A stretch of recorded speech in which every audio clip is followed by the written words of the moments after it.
and welcome to episode 15 of the Stitching Between Pages podcast. I'm Robin, with a drastically different haircut than when you last saw me. I decided to chop it all off, and I'm still figuring out how to make it behave the way I want it to behave, but here we go. It's not cooperating as well as it has. It really cooperated yesterday, and today it's just kind of doing its own thing. So I apologize for that. But yes, I cut off all my hair and I love it. So that's exciting. But anyways, you can find me on Ravelry as halfpast92, and you can find me on Instagram and Twitter as medievalisting. I also have to apologize. My voice, I think, sounds really croaky. I had a cold last weekend, so I'm really glad that it was not a podcasting weekend. I honestly might not have filmed if it had been, because I did not feel good and I didn't sound good. But my voice still sounds a little, I think it's the change in weather. It's gotten much colder over the past couple days. I think the lows have been not down to freezing yet, but in the high 30s.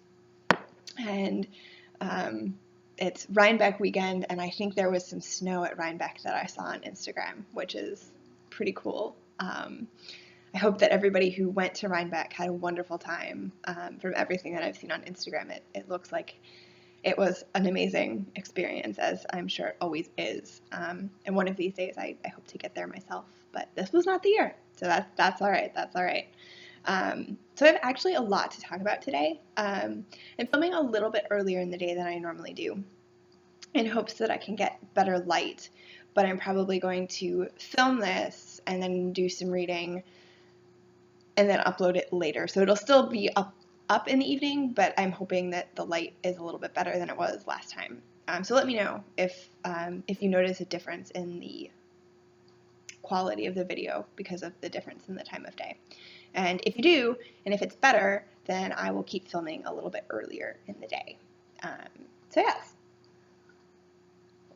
I'm drinking coffee, actually, to go with the slightly earlier in the day filming. And it is the coffee from San Marco that Jeanette of the Bookish Stitcher podcast sent me. I think it's bourbon streusel. It's flavored coffee, and I think she sent me the bourbon streusel flavor. It's so good. I have been rationing it, and I'm almost out.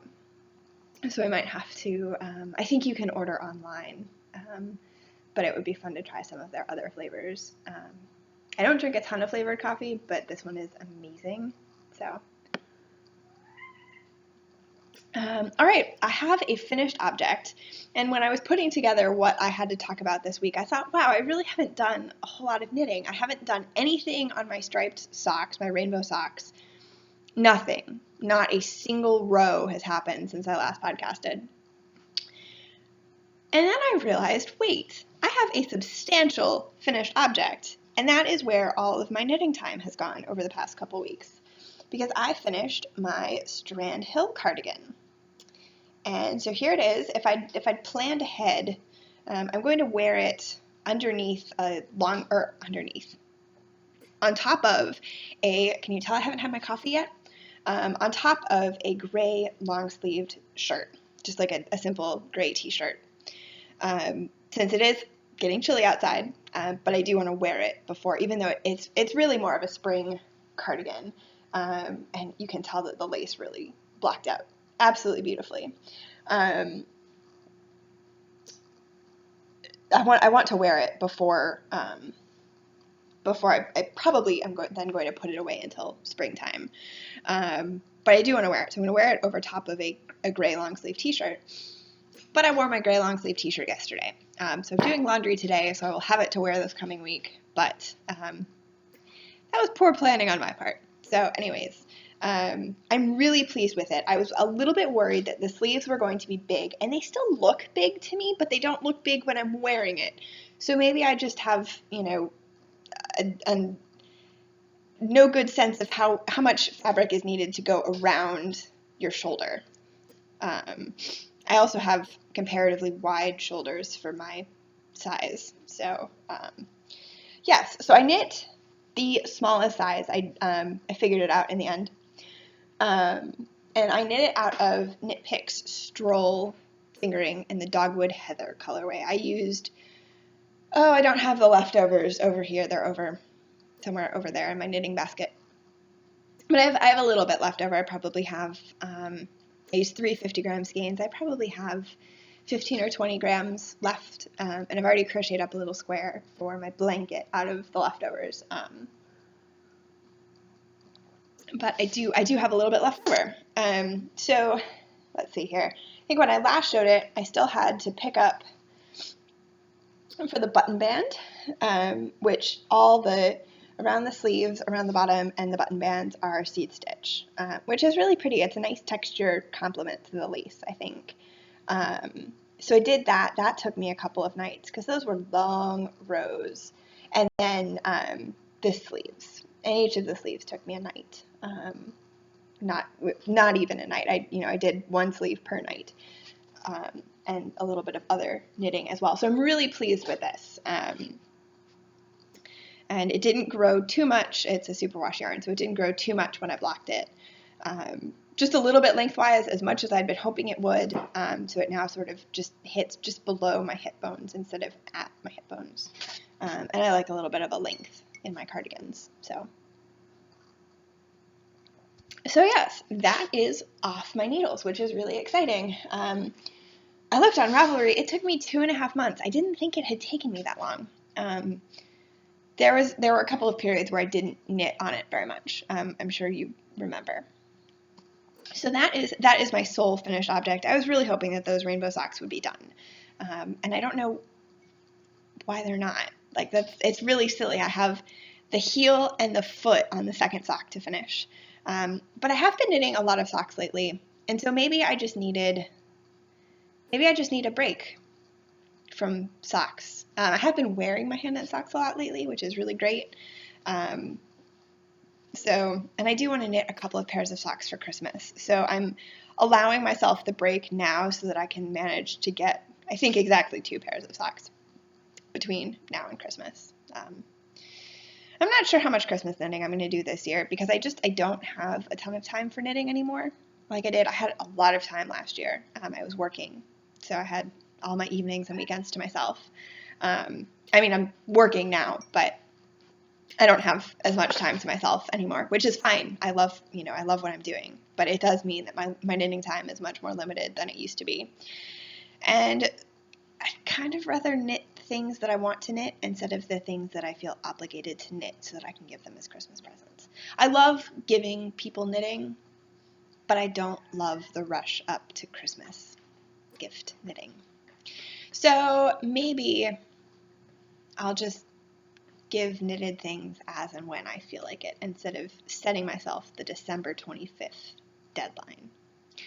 So that was a digression. My first work in progress is my Harmonist hat. And I have made less progress than I thought I would have, but that's okay because as I keep reminding myself, that cardigan, that was a fair amount of work that I still had to do. And I finished the ribbing. It took me a while to finish the ribbing because this is fingering weight yarn on US size 2 needles, which I think is 2.75 millimeter it is. And I'm using my Carbon's 16-inch circular, which I love these needles. Yes, I'm sorry, you can probably hear the cat meowing. Do you want to sit on my lap? Yes, okay. Oh, you would think that I didn't love my cats at all. So now we have a cattail. Hello, Holly. Oh, Holly says hello.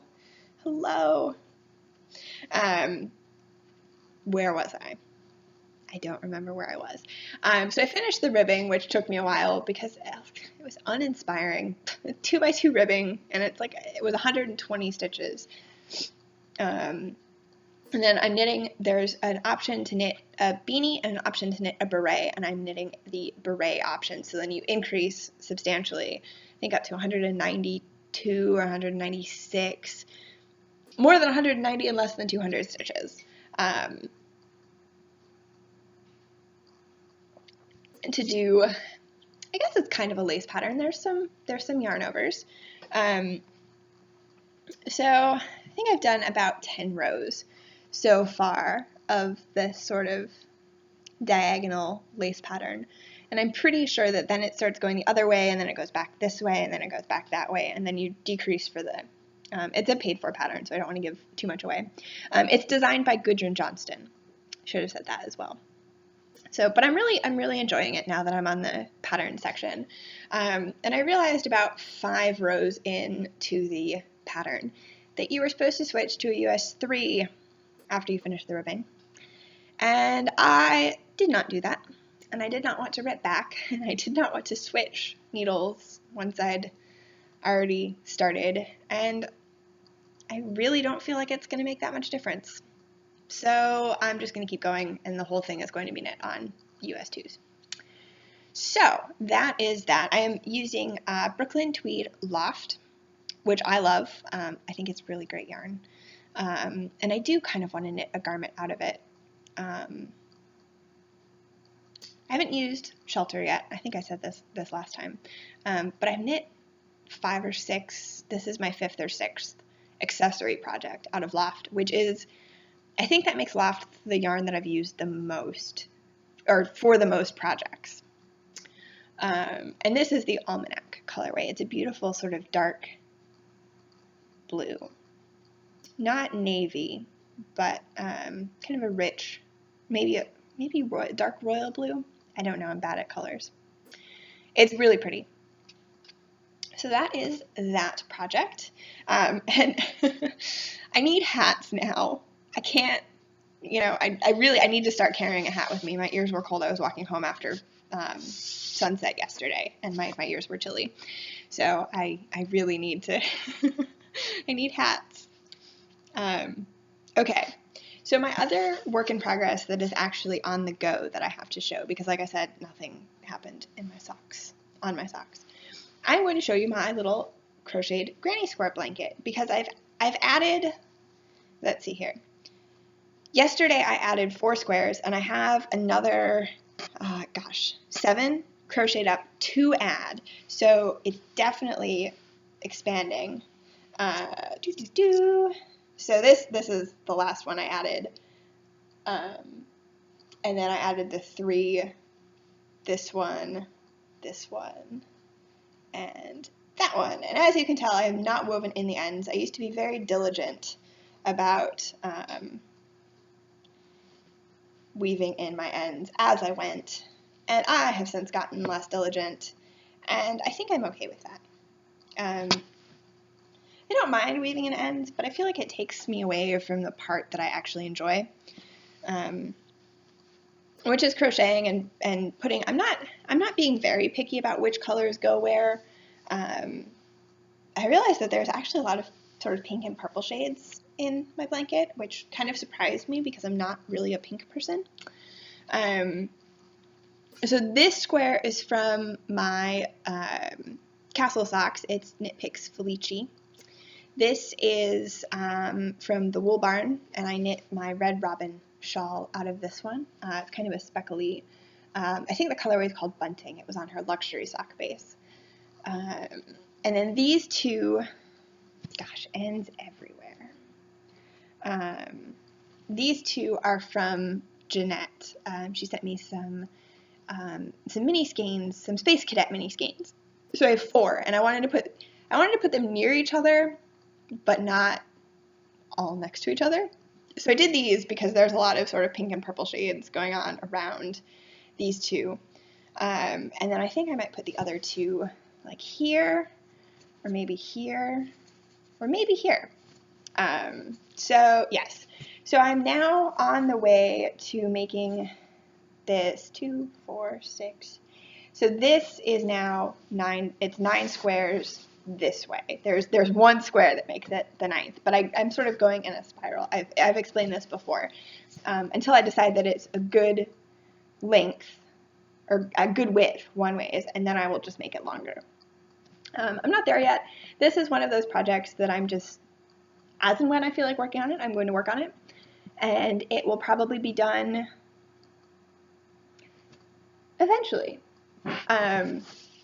And when it's done, I kind of want to start on a knitted mitered square Cozy Memories blanket. But I still have my Vivid blanket on the go. And by on the go, I mean I have squares that I need to sew together and decide how many more I want to knit. So that has not been touched since the spring, before I started the podcast, I think. And I started the podcast in April. So last winter, maybe. But I own a couch now, and I did not have a couch before. And there's been a couple evenings when I've been sitting on the couch reading and thought to myself, wouldn't it be really nice if I had a blanket? And I don't have a blanket. So maybe that will be the incentive that I need to, like, crank out the rest of it over Christmas break or something. But anyways, I continue to digress. So I have some more squares. I'll show you. I think I've shown some of them on the podcast before, the last time I showed the blanket. Possibly all those ones that I just mentioned that I'd added. This is from my Whispering Pine shawl. It's Swans Island Organic Merino. It's actually a sport weight, but the square is the same size as all the fingering weight ones, and I think there's a couple squares in here that might even be DK. So, you know what? It's all good. It is all good. And they're squares. So they're all next to each other, so they sort of balance out in size. This is another one of the Space Cadet minis. I think this one is actually my favorite, and I thought it was going to be my least favorite. And this is the final Space Cadet mini skein. It is purple. Very similar to that one. This one's a little more blue, and this one's a little more pink. So I will not put them next to each other. This is from my blue tit sock, so it's West Yorkshire Spinners. They're 4-ply sock yarn. And I will probably crochet at least one more square because, as you can see, there's, the nature of self-striping. There's only the yellow and the black. There's none of the sort of olive green or blue. So I'll probably crochet up another square.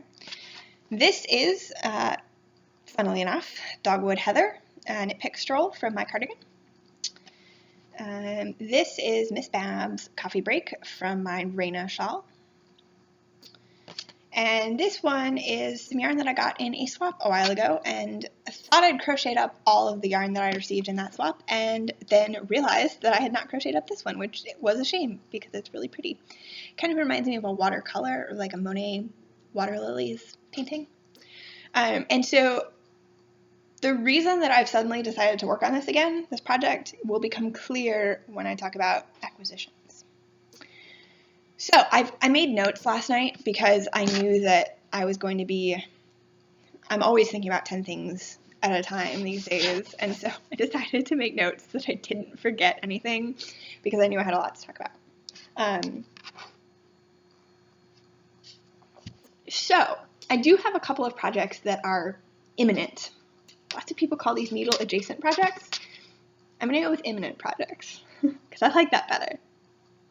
So this is Knit Picks. I had a winding party of one, on Friday evening while I watched the Bakery Bears and had a glass of wine. And I was going to wind 4 skeins, but as you will see, I've only wound 3 of them. I broke this one, which was my own fault. It's lace weight. I know you have to go slow. You have to turn the little handle of the ball winder slowly because it's lace weight. And it's really thin and it breaks really easily. I know that, and I didn't listen to myself. So I broke it not once but twice while I was winding, which was frustrating. But it's all wound up. So this is, it's more Knit Picks yarn. It's their Alpaca Cloud, which is a lace weight. The colorway is called Beth, and I believe it is Beth from Little Women. There's a bunch of colorways that are named after literary characters. So there was a Darcy, it's a beautiful dark blue, which is not what I wanted for the project, but it's a really pretty color, and also I love Mr. Darcy. There was the other sisters. There was Jo and Meg and Amy. I'm pretty sure there were all 4 of the Little Women sisters.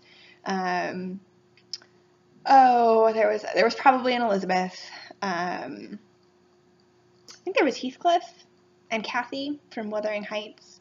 There were a bunch. It was really fun. I had a lot of fun picking out the color, and may or may not have chosen it because Beth is, I don't know, everybody loves Beth. You can't not love Beth. But it's a really beautiful, sort of soft, kind of dark lilac color. And so it's 100% baby alpaca. This is a 50-gram skein, and I have 3 of them. I'm not sure if I'm going to need all 3, but I got 3. And so I'm going to be knitting a featherweight cardigan. I intended to have a swatch done. Hasn't happened, but that's okay. So I just finished my Strandhill cardigan. I wove in the ends yesterday. I cast it off Thursday, blocked it Friday, wove in the ends yesterday. So I can't fault myself for not yet having a swatch or this on the needles. I've bought the pattern. I've wound up my first skein. I need to find my US 6 needles, but it is ready to go.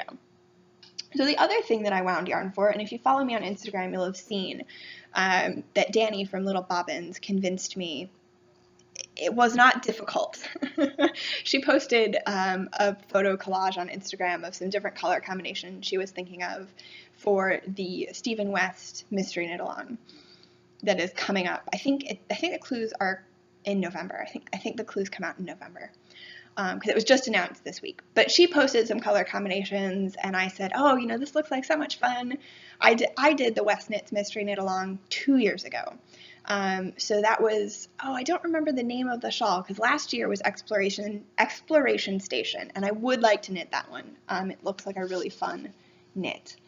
I don't remember what it was called, but I love it. It is a huge sort of geometry. Is it an isosceles triangle where one side is one length and the other 2 sides are the same length? I think so. It's a big isosceles triangle. And so I wear it sort of folded in half along the height of the triangle. This is like 10th grade coming back to me. Ugh. I didn't like geometry. I was good at algebra. I coped with calculus. I hated geometry, and I hated statistics, which is a shame. I wish now, retrospectively, I'd paid more attention to statistics, and somebody had explained to me that it was relevant to all sorts of things and not just plugging numbers into random formulas that you had to memorize that meant absolutely nothing. Like, statistics is it's useful. Ugh. Anyways, math rant over. So I wear it folded in half and then wrap it around my neck a bunch of times. And I knit it out of, if I'd been thinking I would have brought it over, knit it out of a green yarn, which I think is Fiber Spates Scrumptious 4-ply, a blue from, where's the blue from? I don't remember. I will post a link to my Ravelry project page. The third color is the yellow, and I don't have any recollection of of what yarn that one is. The green from Fiber Spates I bought at a shop in Oxford. I'm pretty sure whatever the yellow was I bought at Loop in London.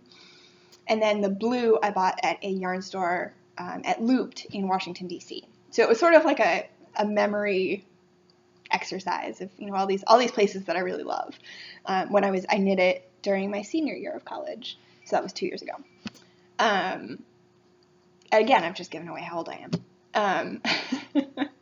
But anyways, I love that shawl, and that was my first ever mystery knit along. I've done 2. The other one I did was the Kelbourne Woolens mystery knit along in spring 2014, which is that's a beautiful piece of lace that I don't think I would have attempted that pattern had I known some of the elements that lace where you do lace stitches on both sides. I don't think I would have done it if I'd known what I was getting myself into.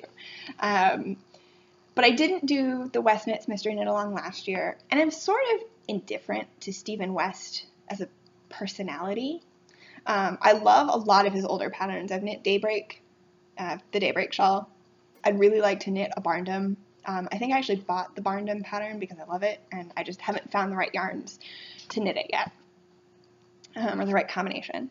But I decided that, in sort of looking at the colors that were recommended, and, the project kind of recommends one sort of variegated or speckled colorway and then two more solid or tonal colorways. And I thought, you know what, that is very subdued, comparatively very subdued for Stephen West.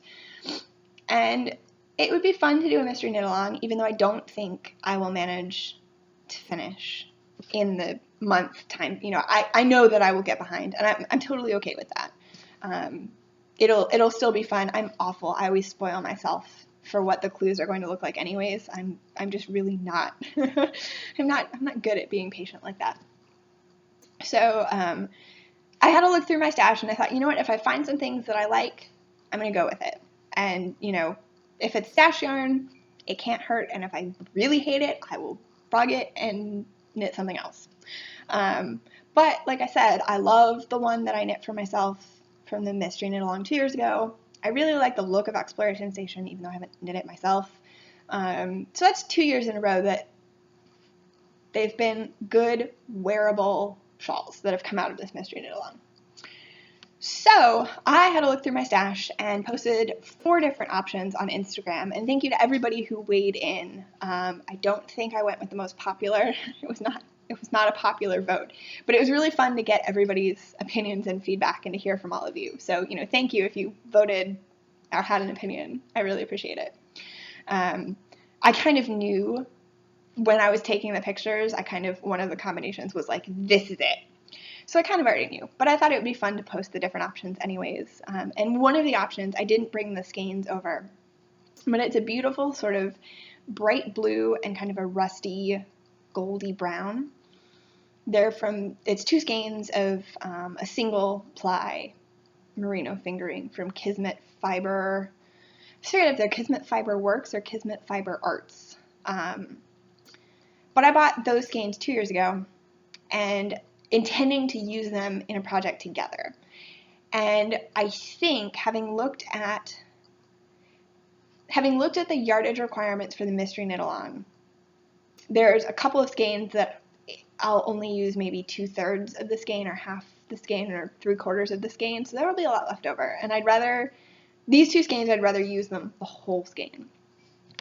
And I think I really want to knit a color affection at some point. So I'm thinking that I'm on the lookout for the right neutral shade.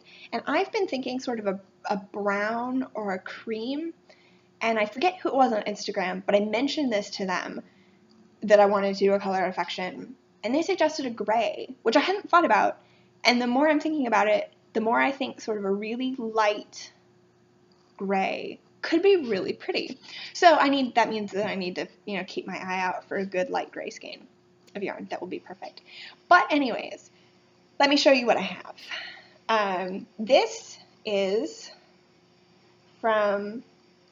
will be color A, which is the variegated or speckled skein. And as you can tell, it is indeed a speckled skein.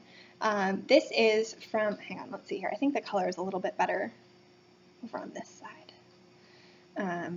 This is probably a pretty accurate representation of I think this side is neater, of what the color looks like. Still haven't totally figured out the lighting in my apartment, and I keep thinking that maybe I'll try to film like sitting on the floor by my couch, but then you don't have the yarn in the background or the books. So toss up. So it's from the Wool Barn, which is Maya and she's at thewoolbarn.etsy.com. And this is the second skein that I bought from her. So this is her luxury sock, same base in the butterflies colorway. So you can probably see, and I can't. So it's 80% superwash merino, 10% cashmere, and 10% nylon. And it's 400 yards. So it's perfect for the requirements of this.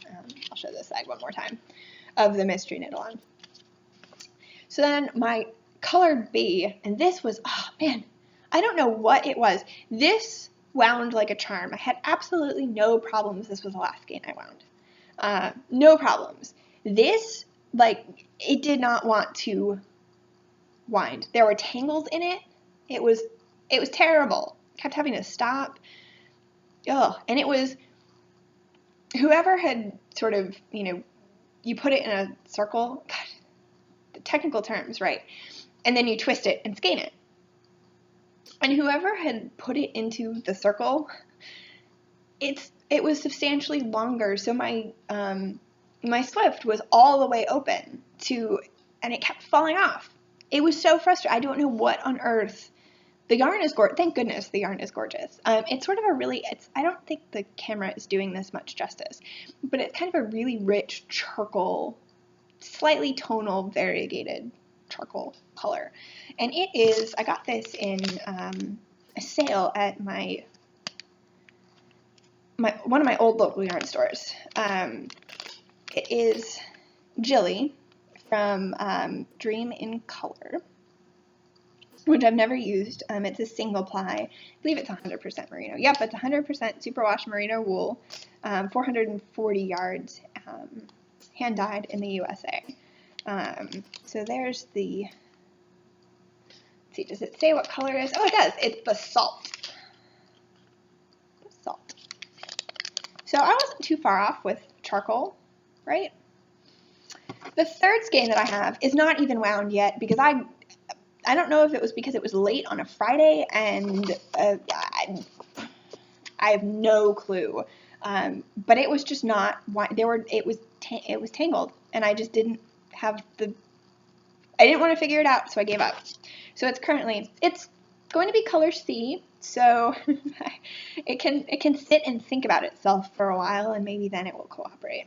But it's Manos del Uruguay Fino, which is 30% silk, 70% extra fine merino. It's another single ply yarn, and the colorway is, I don't know if you can see there, ivory letter opener. And it's 490 yards. It's a very fine fingering weight. But it's really pretty, and I think it will play so well. I'll hold them all up in a minute, as soon as I let you. Stupid non-skeined or non-caked, non-wound yarn I was just not having it, and I was just not in the frame of mind to sit and, sort it out. I'm probably going to end up just hand winding it into a ball because the thought of having to untangle it while trying to put it in a cake just makes me want to curl up in a corner. So, let's see here. I'll put these in some semblance of an order. Okay, there we go. So this will be color A, color B, color C. And let's see here. I think it's a little bit better over here. So yes, I love the two neutrals with the color, and I love this, and I think this is the perfect project for speckly pink yarn. I think it's I love this skein. I'm not a pink person, but I love this so much, but I think it's toned down enough, but it really gets to shine because it's with the two neutrals. So that will shortly be on my needles, or I guess in a couple weeks. I think the first clue is like November 1st or 2nd, because I don't think I mentioned the date. It's Sunday, October 18th. We are over halfway through October, which is nuts. I don't know where the time is going. The other thing that I've been working on a lot, though, is spinning. So I have the braid that I'm working on at the moment is from Yarn Rescue. I think her website is just yarnrescue.com. I didn't bring over the label. I've shown it twice. I believe I showed it last episode.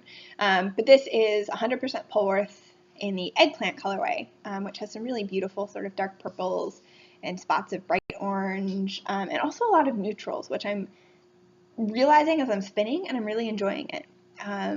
So it was a 4-ounce braid, and as you can tell, I'm getting there slowly but surely. I'm just on a drop spindle, so it does take me a little while. But I've spun an ounce, and I figured an ounce is about all I can have on my spindle before I start to get out of whack, and it starts to get out of whack. And so I'm hopefully going to end up with 4 of these little guys. But this is an ounce. And so as you can see, it started out, this is the start. So it started out with kind of this like goldy, and then there was a period where it was very purple, and then it got very gray. And so I think once I have all 4 of my little cakes, I'm going to figure out, I'm probably just going to do a 2-ply. I'd like to learn to chain ply, or Navajo ply. I think those are two terms for similar things, same things. Somebody tell me if I'm wrong. But it makes a 3-ply. I do know that much. Chain ply makes a 3-ply. And I'd like to learn how to do that. And I've watched a bunch of videos on YouTube, but I think I need somebody to show me.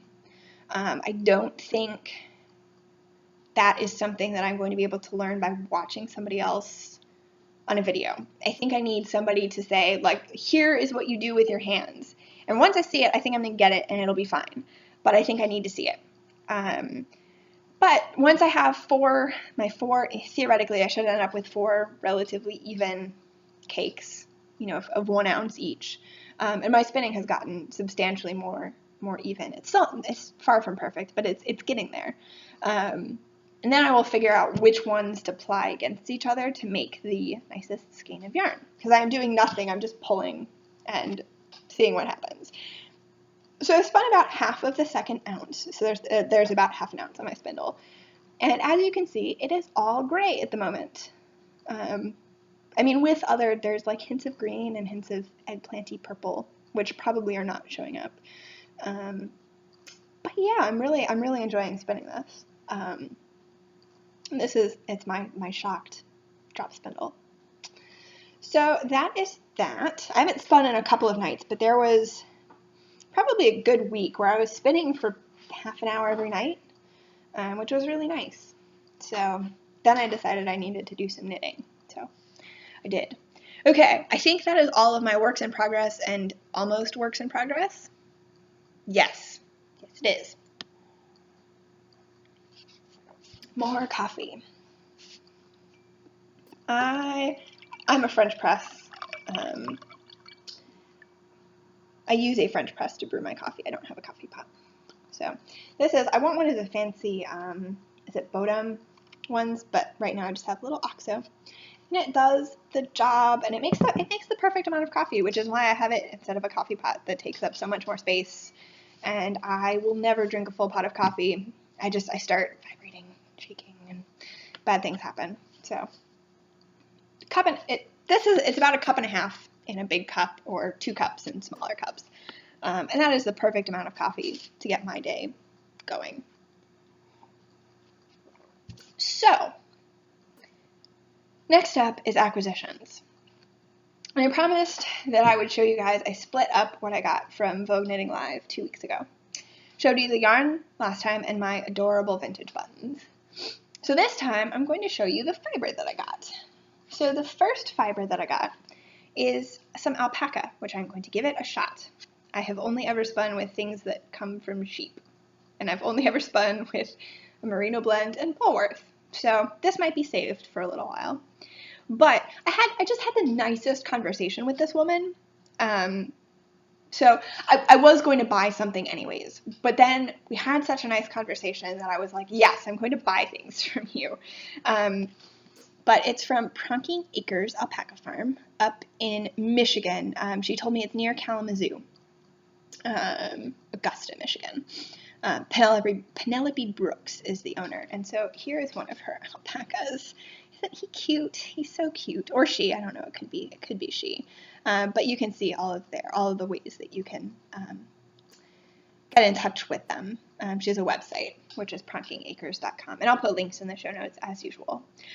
Somebody suggested, and I forget who it was, which is awful, but suggested that I put a link to my blog in my Ravelry profile. So I've done that. And I'm also going to start putting a link to the show notes in the thread on the Ravelry forum, because I realized that some of you might watch the video via the Ravelry forum. And if you never leave the Ravelry page, you might not. And I didn't even say where you could find the show notes. So there will be a link. Wherever you are watching this from, you can find the link. Unless you're watching it from some source that is not directly on YouTube or Ravelry. In which case, tell me and I'll see what I can do. So this is my first, and this was, I think after the buttons, this was my first purchase. There's going to be a little bit of rustling. I'm sorry. I'm keeping it in the bag because it's so soft. It's 4 ounces.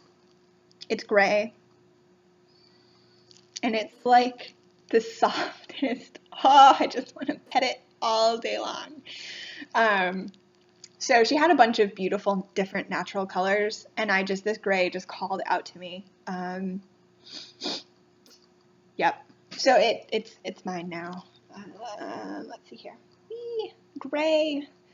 And so we talked about Penelope Brooks, and I talked about spinning, and I said, I'm a really new spinner, and I've never tried spinning, and some people say that alpaca is really difficult to spin with, and other people say it's really easy, and I think she's one of the people who finds it really easy, which I'm sure is why she owns alpacas and not sheep.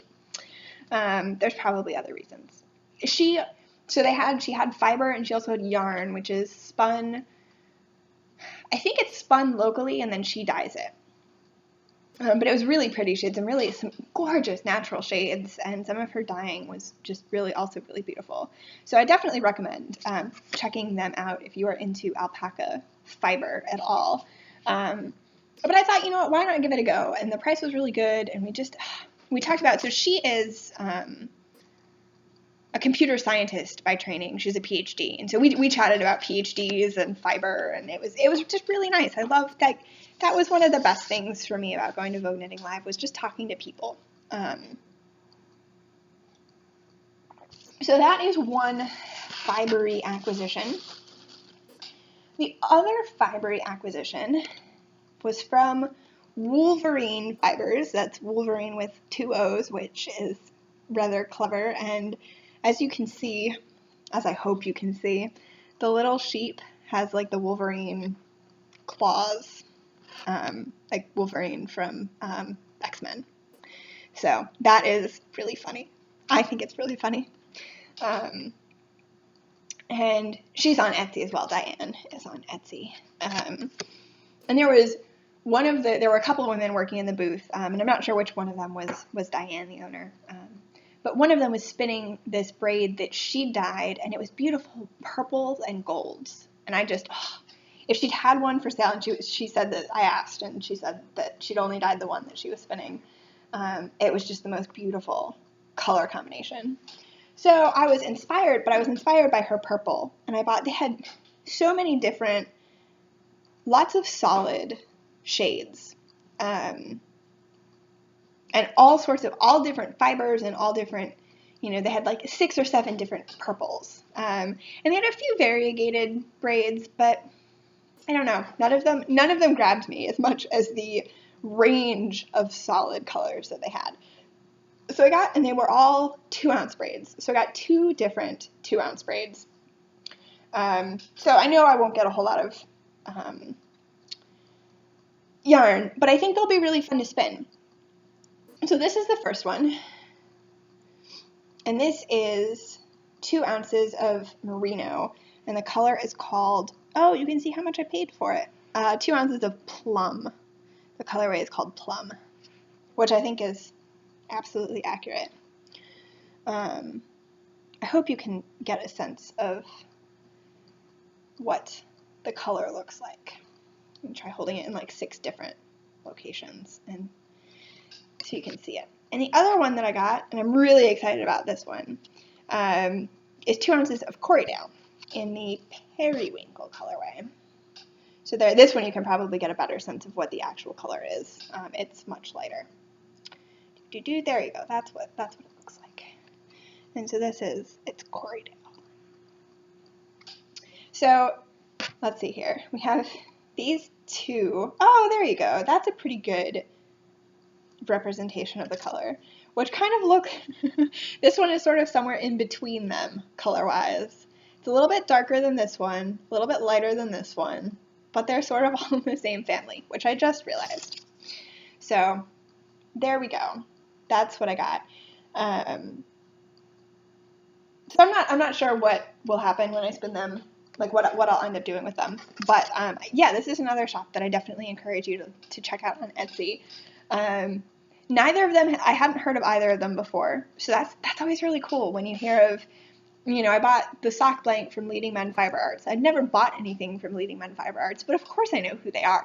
I've heard of them. I've seen other people knitting with their yarn, but it was neat to see people that I'd never heard of. So the other thing I bought, I showed you my buttons last week. This was my other non-yarn, non-fiber purchase. I got some little gift tags for hand knits.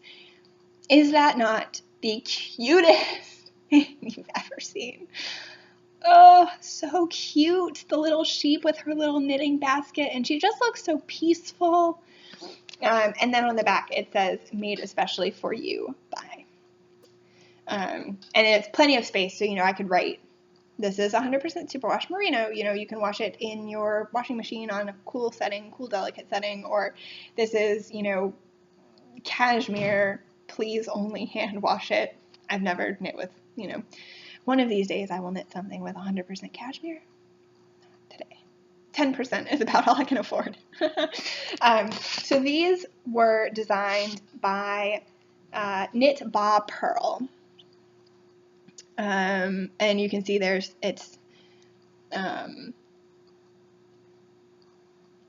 a website, which is right there, knitbapearl.com, and you can follow them on Facebook as well. But this is another one, never heard of them. They had some hysterical, I was like standing in their booth, and when I was there, I was the only person there. I'd walked past and it had been crowded, so I walked around, and when I came back, it was not crowded. And I was just standing there laughing to myself because some of the stuff is so funny. They have note cards, and they have various different designs of gift tags. They had some magnets or keychains and keychains. Little prints. They had some actual prints you could get framed of some of the art. It was just, so I only bought the gift tags, but made sure I got a card so that I could remember who they were and potentially invest again later. Despite all my efforts that I told myself, oh, go quick, this will be a short episode. I've been talking for 47 minutes already, and I'm not done. So the other thing, and this is the reason that I have been working on my sock yarn blanket, which is sitting right there, which you can't see, but it's there. I did a swap recently with Olivia, she has a blog, This Handmade Life.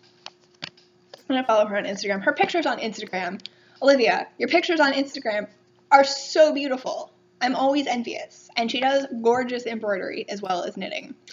So you should follow her on Instagram. She has more followers than I do. I don't, all of you probably know who she is already. But she very kindly agreed to do a swap with me. And so, Olivia, I hope my package to you has arrived. I did mail it this week.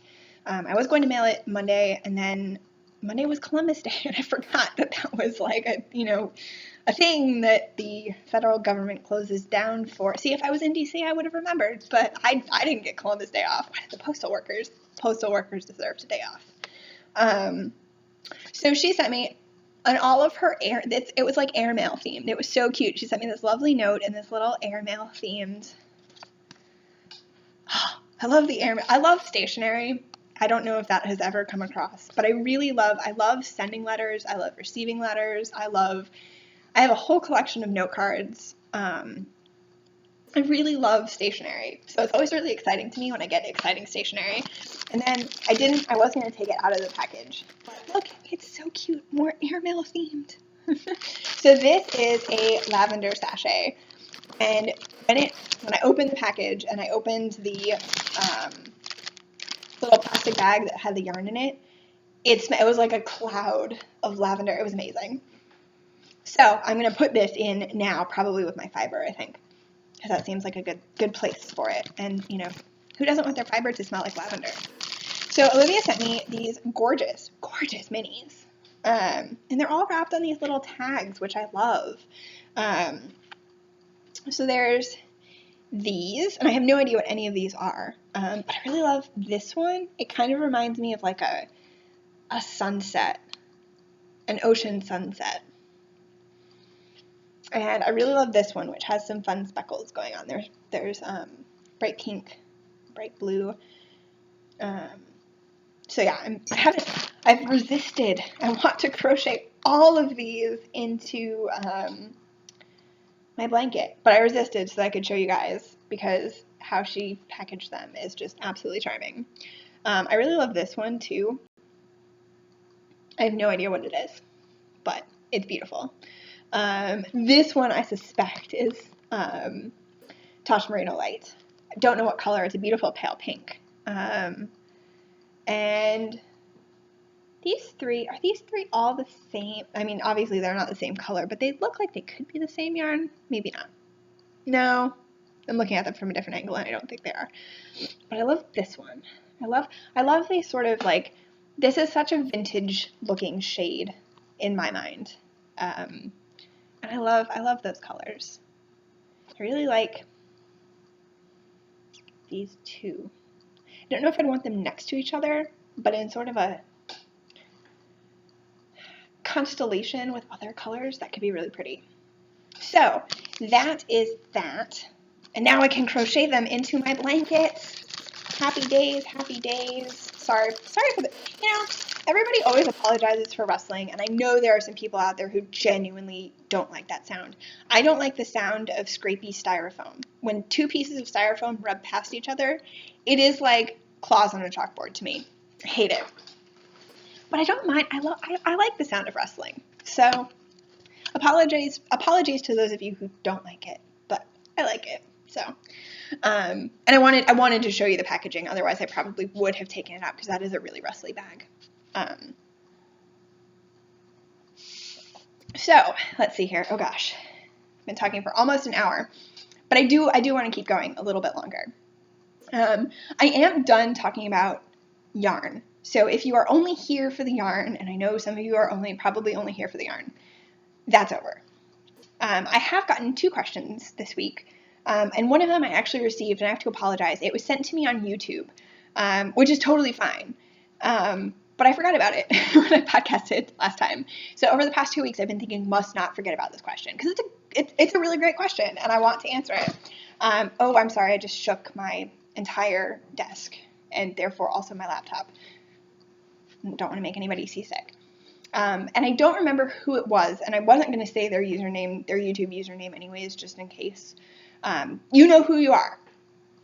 They asked me if I had any tips for people who want to start drinking tea, but who don't really have any idea where to start. So I do, because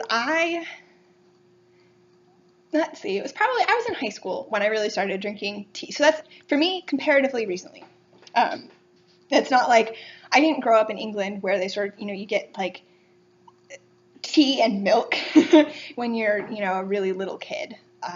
So it's certainly not, it was something that I tried tea a bunch of times before. My dad is a tea drinker, always has been. My mom also drinks tea, but she was more on the coffee.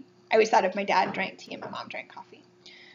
Although my mom also drinks tea. My dad does not also drink coffee. But it was something that I had to learn to like, or had to find things that I liked, which sort of then led to liking more things. So this is a very quick discussion of tea. If I would recommend that you start off with something basic, but good quality basic. People like Lipton, and Lipton makes great iced tea. But my favorite sort of go-to basic tea is Twinings Earl Grey. Twinings has been around since 1706. They have a store in London, and I've seen it, and I have never been there. So maybe next time I'm in London, which who knows when that'll be, but I'm sure I'll be back at some point. I want to go to the Twinings store. But they have been making tea since 1706, Thomas Twining.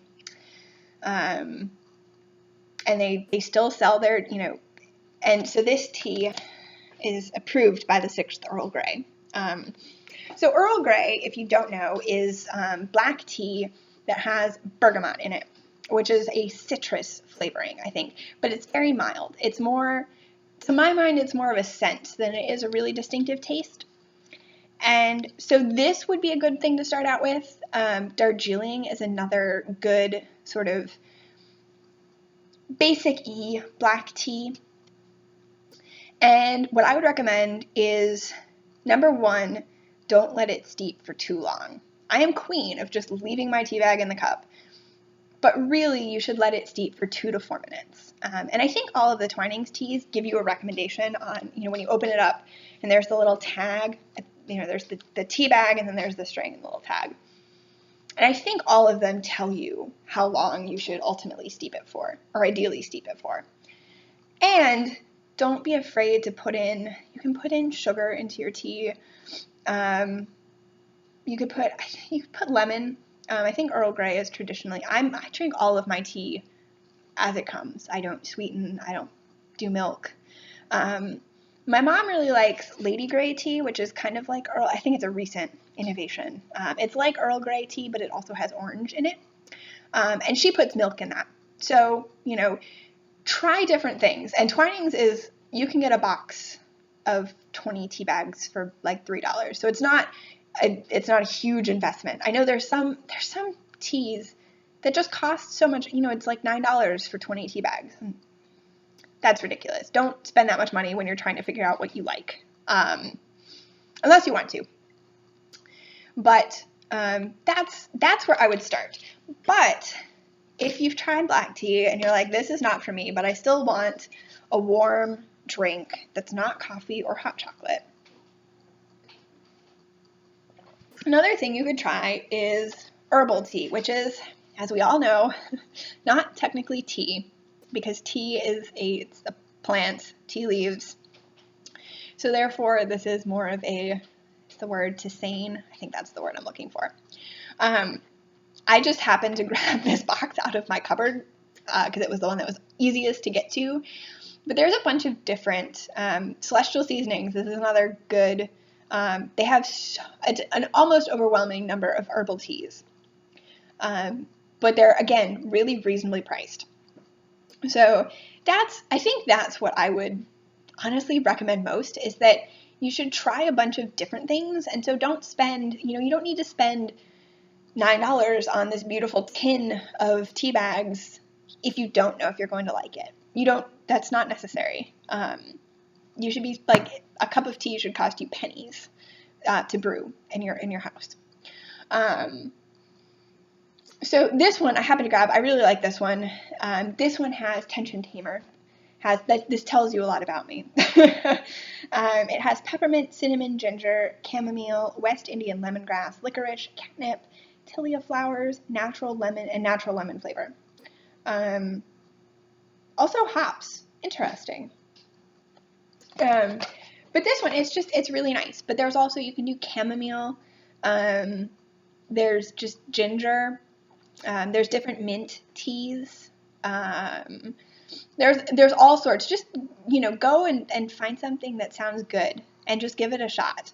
The other thing you could do, I used to live in DC, and there's a really lovely shop. They have a store in DuPont Circle, right conveniently located right near Looped, the yarn store. And that was their main branch, and it's my favorite. But they also had one near my old apartment in Alexandria. And I think they have a third location somewhere else, but I don't know where it is. I think it's also out in the suburbs somewhere. And they have an extensive selection of teas, and they know what they're doing when they make tea. Starbucks overheats their water, and so sometimes their tea tastes really bitter. I don't know. That's personal thinking. Some people, I'm sure, love tea from Starbucks. But the place that I'm thinking of is called Teaism. If you're in the DC area, Teaism is really great. But they have a really extensive menu, so you could try just a pot of something. And then if you like it, you can buy it from them. They sell loose leaf tea. So that might be another way to try a bunch of different things. If you can find a similar shop where you live. I don't know where this person lives, so I'm not sure if this is an option. But if it is, that would be a really great way to try a bunch of different things without the oh my gosh, I have this whole box of tea that I have to drink and I really don't like it. That sort of pressure. So the other thing that I brought over, and here I have been talking about, don't spend $10 on expensive tins of tea. I think I did spend $10 on this one, but this is Gingerly Jasmine. It is amazing. And then I'm going to use the tin for pencils or needles, knitting needles or something. So, but this one, this has green tea in it, but like a very small amount of green tea. It's mostly ginger and jasmine. Those are the flavors that you mostly get. Green tea, I believe, is actually more caffeinated than black tea. I think that's right. And it's the same leaves. It just depends how long they're dried for. I think I have that right. I'll try to post something in the show notes about tea and the story of tea and how it grows and where it grows and all that sort of good stuff. Because it's really interesting. Tea is has a really interesting history and sort of how it's grown and where it was traded in the East India Tea Company. It's a fascinating history. But this is also, I'm not a big green tea drinker, but I brought this one over because this is the thing I have that is most green tea. It's a different flavor than black tea, and so it's another thing that's worth trying to see if you like it. Also, Gingerly Jasmine is really great. It's a pleasantly spicy, not spicy. Yeah, spicy. Ginger is kind of spicy, but it's softened out by that jasmine flavor. Yep. So that's what I have to say about starting to drink tea. I would try the different options. There's also white tea and oolong tea, which are those the same thing? Now I've said that and I think they're the same thing. No, they're not. Yes, they are. Nope. There's lots of options. So don't let that overwhelm you, but also try a few different options before you decide that you don't like tea. And look up how people what sorts of things you can put, you could probably put sugar in any of those. I would not put milk in the Gingerly Jasmine or the herbal tea. You could probably put milk in Earl Grey. I think British people might be sad. Some of them, maybe. I don't know.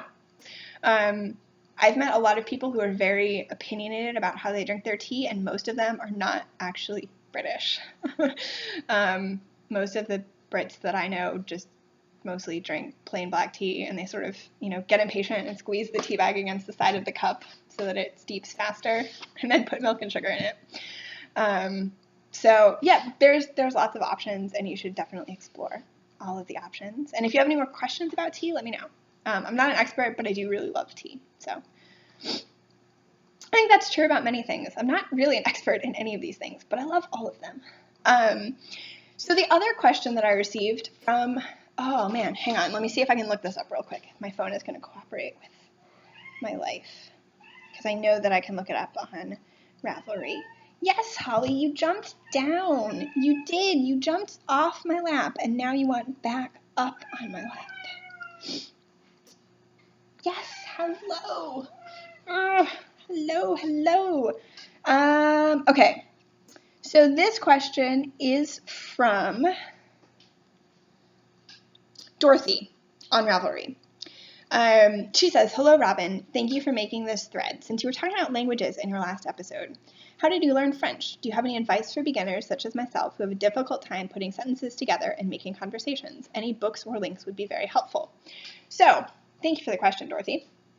And I actually have to be totally honest that I am not, my conversational abilities are like non-existent.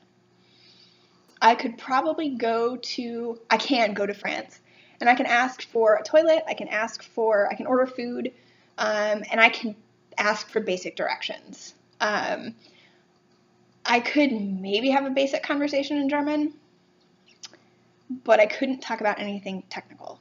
And I could probably honestly have a longer conversation about knitting in all of these languages than I could about just about anything else. I think that's purely because I am a knitter, and that tends to be what I am most familiar with. I don't think I can read a lot about, I can read in both French and German fairly well, with a good dictionary. My vocabulary is not as at the level it could be. But I can tell you that when I could actually carry on conversations I've probably always been more conversant in German. I started learning French when I was in elementary school. I was homeschooled in 3rd grade, and I took French. I took French for a couple years, then I quit. Took French in high school for another year, and have since been to France 3 times, all during the year that I was abroad, for like long weekends and things. So that is, my process of learning French has been very hodgepodge. My process of learning, I took German for 4 years in high school, and that's the extent of my formal German learning.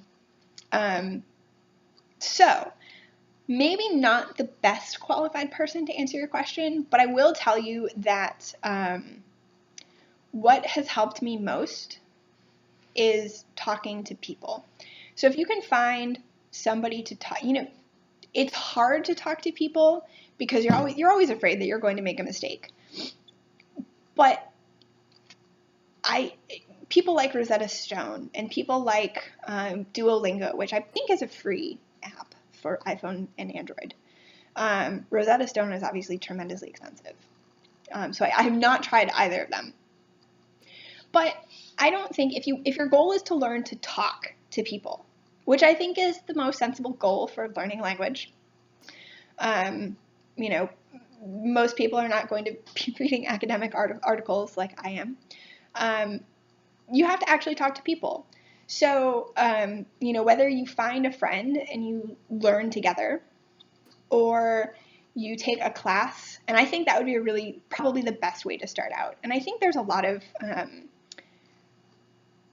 relatively inexpensive classes for languages, especially French, more common Western European languages.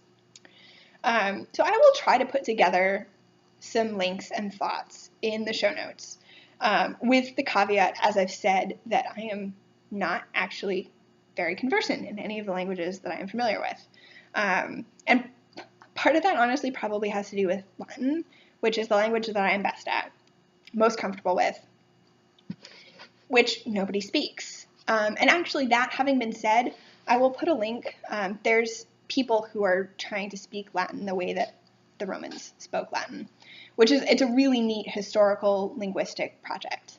And if you're interested in historical linguistic projects, I'm going to post a link to some videos on Shakespeare's original pronunciation, because those are really cool. Sort of when we think of Shakespeare being performed, and this is totally off topic. I was not going to talk about this at all. When we think about Shakespeare being performed, we think about sort of the Queen's English, BBC English, received pronunciation, whatever you want to call it. That is what we think of. And actually, that is not at all how Shakespeare spoke. And it's a father and son, and I think it's the father who's been working mostly on sort of the linguistic aspect, but the son is an actor, performer, and has also gotten involved because of his father with the historical linguistics. But it's this really cool project, and I will post a couple of links to what they've decided Shakespearean English actually sounded like, because it's kind of a hodgepodge of. There's one video where the son does, I think it's an excerpt from Romeo and Juliet. I think it's the introduction to Romeo and Juliet. And he does it first in sort of this, upper class Queen's English accent. And then he does it in received pronunciation and asks the audience to say what they think the accent sounds like. And, somebody says, oh, it sounds like a Welsh accent. It sounds like a Manchester accent. It sounds like a Cockney accent. It sounds like a deep South American accent. It has hints of an Australian accent in it. It's really cool. Hints of Scottish. It's really cool. So I'm going to post some links to that, and Dorothy, I hope that sort of answered your question. And like I said, I'm going to try to post some links to things that I found helpful instead of individually talking about all of them, because I do have a couple of links in mind that would be useful. So there will be some links in the show notes, which will be linked from underneath the YouTube video and underneath in the Ravelry thread for this episode. So I had other things that I was going to talk about. I was going to talk about, well, I'm actually not going to say what I was going to talk about because this is already, I think, rapidly becoming my longest ever episode. And I have other things I need to do today. And also, I think an hour is a good length for an episode. I love watching other people whose episodes are longer, and I'm always impressed by people like Mina of the Knitting Expat podcast, who puts out an episode that is an hour and a half long every week. It means that I am perpetually behind, or Marlisha and Talia, their episodes are always an hour and a half long, and they're another every week, which means that I'm perpetually behind on both of those lovely podcasts. If you haven't watched them, you should definitely go check them out, and I will definitely link to that in my show notes. But I'm just always amazed. Here I am, an hour and 11 minutes in. I'm thinking, I have 60 other things that I need to do today, and oh gosh. So I'm going to leave you, and I will talk about. They're not knitting related. I was going to talk about a book, and I was going to talk about something medieval. But I think I've talked long enough, and I've given you a history aspect. I've talked about the history of tea and about Shakespeare. So that's fun. Even if you don't like Shakespeare, I really encourage you to go check out the original pronunciation videos because they're just fascinating. It's such a neat project. And it's really cool because everybody thinks of Shakespeare as the sort of, it's a very upper class thing, I went to see Shakespeare this weekend. But he's funny. Shakespeare is hysterical. He's supposed to be funny, and he was, the son of a glove maker. He was not from a wealthy background. The people who went to see him, if you went to the Globe Theater and you were standing, you didn't pay very much money to go in. This was entertainment that appealed to a pretty broad cross-section of Elizabethan and Jacobean society. It's really cool. So I like Shakespeare a lot. But I know not everybody does, and that's okay. And sometimes early modern English is hard. But I think that a good performance of Shakespeare, and Shakespeare, it's plays. They're meant to be performed. You're not meant to sit down and read Twelfth Night or read Henry the Fourth or Fifth. You're meant to watch it, or Richard II. And so I think when you're watching it, and it's a really good performance, you don't have to understand every word that is said to get a good sense of what is going on and the emotions that are being portrayed on stage. So yeah, that's my, if you two read Romeo and Juliet in your freshman English class and were forever scarred by the experience, we read, I read Romeo and Juliet in my freshman year. What did we read senior year? I don't remember which Shakespeare. I read Othello for an independent reading. Everybody picked a different book to read for this assignment. And I picked Othello, which remains one of my favorite Shakespeare plays. Don't remember which one we read as a class, but we had to read it. Was it Macbeth? Might have been Macbeth. Or was it Hamlet? It was Hamlet. We read Hamlet. And we would go home and do our reading assignment every night. And then in class, we would read out loud, which would be fine, except that seniors in English class who don't care about the play anyways can't read. They stop, you stop at the end of every line, and you're not supposed to do that. Nobody cares. Nobody's, I had English first period, so it was like 8 a.m, and there's a bunch of 17-year-olds who are trying to, stay awake. And so then you get this like dull, monotonous, it's not enjoyable. So if you have not done anything with Shakespeare or thought about Shakespeare since a terrible experience in high school English, I encourage you to try again. So now that I've really gone on for much too long, so thank you all for watching if you've stuck around for this long. And I promise in 2 weeks I will talk about the things that I was going to talk about today that I didn't get to. And so yeah.